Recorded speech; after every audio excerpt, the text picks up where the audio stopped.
తన జీవితంలో ఎన్నడూ చూడనంత విధ్వంసం గత 5 ఏళ్లలో చూశారని సీఎం చంద్రబాబు వ్యాఖ్యానించారు. అన్ని వ్యవస్థలు దోపిడీ చేసి నిర్వీర్యం చేశారని, కేంద్రం నుంచి వచ్చిన నిధులను దారి మళ్లించేశారని మండిపడ్డారు. వైసీపీ పాలనలో కంపెనీలన్నీ రాష్ట్రం నుంచి పారిపోయాయని, తాము అధికారంలోకి వచ్చాక మళ్లీ ఒక్కో కంపెనీ రాష్ట్రంలోకి అడుగు పెడుతున్నాయని వివరించారు. విధ్వంస పాలన నుంచి ప్రజలకు విముక్తి కలిగిందని అన్నారు. సామాజిక మాధ్యమాలను ఉపయోగించుకుని వేధింపులకు పాల్పడే వారి పట్ల కఠినంగా వ్యవహరిస్తామని స్పష్టం చేశారు సీఎం.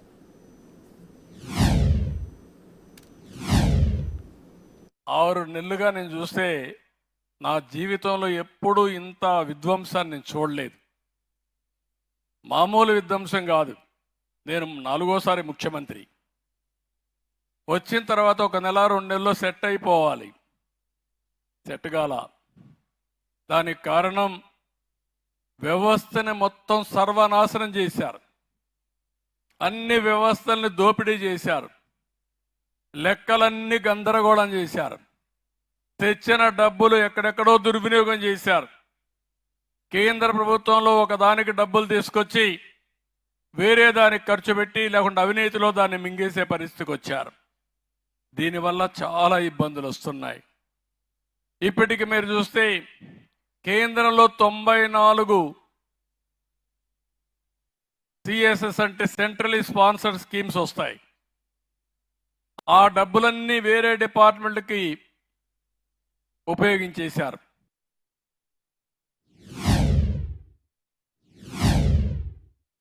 నేను రాయలసీమలో ఫ్యాక్షన్స్ నిర్మోహమాటంగా అణిచివేశాను, కానీ పల్నాడులో మాత్రం ఇటీవల కాలంలో మీరు చూశారు ఎంత ధైర్యం అంటే, నాలాంటి వాడు కూడా మాచర్లకు రాలేకపోయామంటే ఎంత దుర్మార్గులో, ఎంత రాక్షసులో, ఎంత అజమో దీన్ని బట్టి మీకు అర్థమవుతుంది.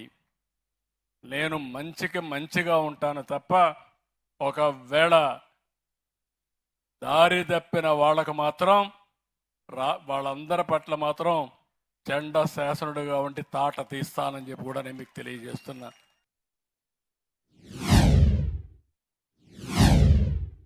ఇటీవల కాలంలో మీరు చూస్తే ఆడపిల్లల పైన సోషల్ మీడియాలో అసభ్యంగా పెడతారు, నాయకుల పైన పెడతారు, నాయకుల కుటుంబాల పైన పెడతారు.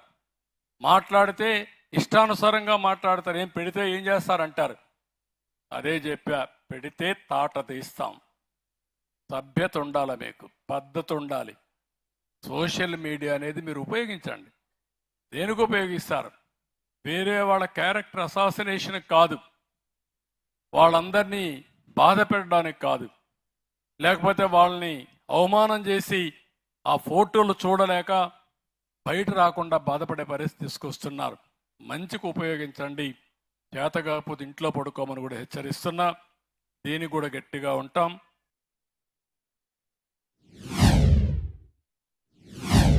అవన్నీ కూడా ఇంట్రడ్యూస్ చేస్తాం. మోడర్నైజేషన్ అగ్రికల్చర్లో తీసుకొస్తాం. కడాన డ్రోన్స్ ద్వారా వ్యవసాయానికి కూడా శ్రీకారం చుడుతున్నాం. మీరు రాబోయే రోజుల్లో ఎక్కువ రైతులు కష్టపడాల్సిన పని లేదు. తెలివిగా కష్టపడాలి. హార్డ్ వర్క్ కాదు కావాల్సింది, స్మార్ట్ వర్క్ చేయాలి. ఇంతవరకు మీ పొలంలో తెగులుందంటే మీరు మామూలుగా చూసి, లేకుంటే మీ మందుల షాప్ కూడా చెప్తే చేసేవాళ్ళు. అట్లా కాకుండా మీ ఫోన్లోనే మీ పొలంలో తెగులుందా లేదో చూసి, తెగులుగాని ఉందని మీకు అనుమానం వస్తే డ్రోన్ రమ్మంటే ఎక్కడ తెగులుందో అక్కడే మందు కొట్టే ఏర్పాట్లు చేసే విధంగా ఈ ప్రభుత్వం శ్రీకారం చుడుతున్నాం. 198 అన్నా క్యాంటీన్లు పెట్టాం. అవసరమైతే ఇంకా 5-10 పెట్టి ప్రతి ఒక్క నియోజకవర్గంలో 1 కంటే ఎక్కువ అన్నా క్యాంటీన్లు పెట్టే బాధ్యత, పేదవాళ్లకు ఉచితంగా అన్నం పెట్టే బాధ్యత ఈ ప్రభుత్వం తీసుకుంటాం.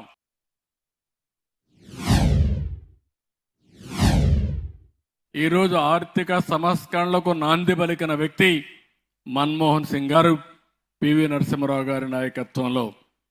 ఆ ఆర్థిక సంస్కరణ వల్ల సంపద వచ్చింది, పేదరికాన్ని నిర్మూలించే శక్తి వచ్చింది. మనం అందరం ముందుకు పోయే పరిస్థితికి వచ్చాం.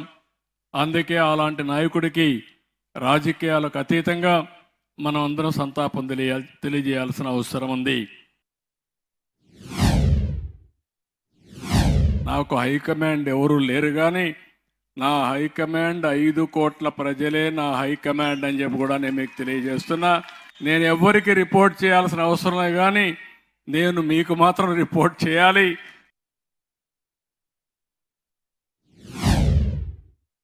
ఈరోజు నేను ఆలోచించింది సంపద సృష్టించాలి. ఆ సంపద సృష్టించడం ఎంత ముఖ్యమో పేదరిక నిర్మూలన కూడా అంతే ముఖ్యం. నేను అందుకే ఒక కార్యక్రమం పెట్టుకున్నాను, జీరో పావర్టీ అన్నాను. ఈరోజు ఎలా మందికి వస్తాం? కొంతమంది కష్టపడ్డారు, డాక్టర్లు అయ్యారు, ఇంజనీర్లు అయ్యారు, విదేశాలకు పోయారు, డబ్బులు సంపాదించారు.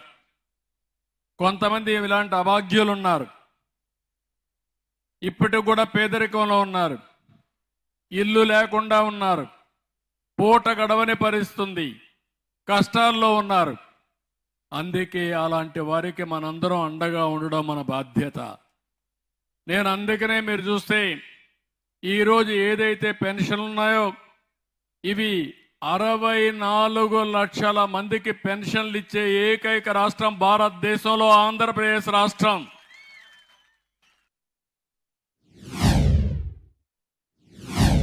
రెండో అమ్మాయిని అడిగాను, కృష్ణవేణిని, ఏమవుతావో మరి అడిగాను.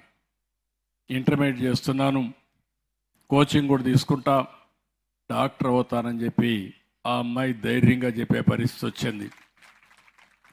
అంటే ఒక డాక్టర్ కావాలని ఒక పేద కుటుంబం కోరుకుంటుంది.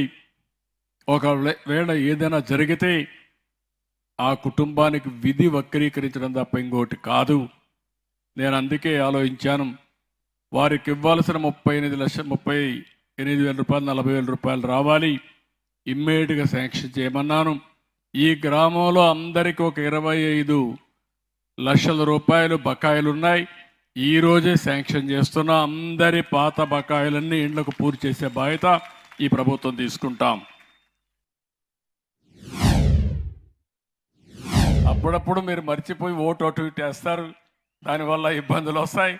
మళ్ళా వచ్చిన తర్వాత 5 ఏళ్ళు నష్టం జరిగిన తర్వాత నష్టాన్ని భర్తీ చేయమని మళ్ళా నన్ను ఎన్నుకుంటారు. నేను మళ్ళీ గాడి దప్పిన పరిపాలన ఘాట్లో పెట్టి మళ్ళీ అన్నీ బాగా చేస్తే ఎవరన్నా చేయగలుగుతారని మళ్ళీ ఆలోచించి మీరు ఒకసారి నేను గుర్తు చేస్తానే ఏముండాలి, లేకపోతే మీరు కూడా ఇంకో పక్క వెళ్ళిపోయే పరిస్థితి వస్తారు. లేకపోతే మొదటి నుంచి కానీ 2004లో కానీ మనం గెలుచుంటే